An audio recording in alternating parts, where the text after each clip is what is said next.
ఉత్తరప్రదేశ్లో ఒక విచిత్రమైనటువంటి పరిస్థితి ఏంటో తెలిసి ఈ సంబాల్ ఉదంతంలో మసీదు నుంచి ఆ చుట్టుపక్కల ఉన్నటువంటి ఇళ్ళకి షాపులకి అన్నిటికీ దాదాపు 120 నుంచి 150 వాటికి కరెంట్ ఆ మసీదు నుంచినే వెళ్తుంది. ఆ మసీదుకేమో ఫ్రీ కరెంట్, అంటే ప్రభుత్వం అప్పుడు సమాజ్వాదీ పార్టీ టైంలో ఇచ్చారు. మసీదులకి చర్చిలకి ఫ్రీ, గుళ్ళు మాత్రం డబ్బులు కట్టాలి, అది కూడా కమర్షియల్ రేటు కట్టాలి. ఆ విధంగా మసీదుకి డబ్బులు ఫ్రీ కాబట్టి ఆ ఫ్రీని చుట్టుపక్కల దాదాపుగా 170-180 షాపులకి అక్కడ ఉన్న ఇళ్ళకి ఇచ్చారని మాట్లాడుకున్నాం. ఇందులో ఇప్పుడు ఇంకొక కొత్త విచిత్రమైనటువంటి అంశం తేలింది. సమాజ్వాదీ పార్టీకి సంబంధించినటువంటి ఎంపీ అక్కడ గెలుచున్నారు. ఆ ఎంపీ సమాజ్వాదీ పార్టీ ఎంపీ పేరు జియావుర్ రెహమాన్ బర్క్.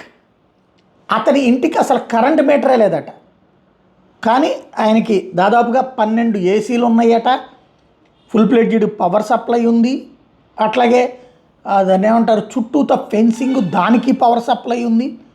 అంటే ఓ రకంగా చెప్పాలంటే నెలకు ఒక 2-3 వేల యూనిట్లు కరెంటు వాడతాడు ఆయన. కానీ అతనికి కనీసం కరెంట్ కనెక్షన్ లేదు, అధికారిక కనెక్షన్ లేదు. ఇప్పుడు ఆ ఇంటికి మీటర్ పెట్టిస్తున్నది యోగి ఆదిత్యనాథ్ సర్కార్, కనెక్షన్ ఇప్పించి మీటర్ పెట్టిస్తున్నది. అయితే అందుకు అతను ఒప్పుకోవట్లేదు. తాజాగా దీంతో ఉత్తరప్రదేశ్ పోలీసులు రంగప్రవేశం చేసి బలవంతంగా మీటర్ పెట్టేటటువంటి పరిస్థితి. ఎలా ఉంది అక్కడ వాతావరణం అనేది ప్రత్యక్ష సాక్షి. ఎంతకాలం ఎంతటి ఆటవిక పాలన నడిచిందనేది.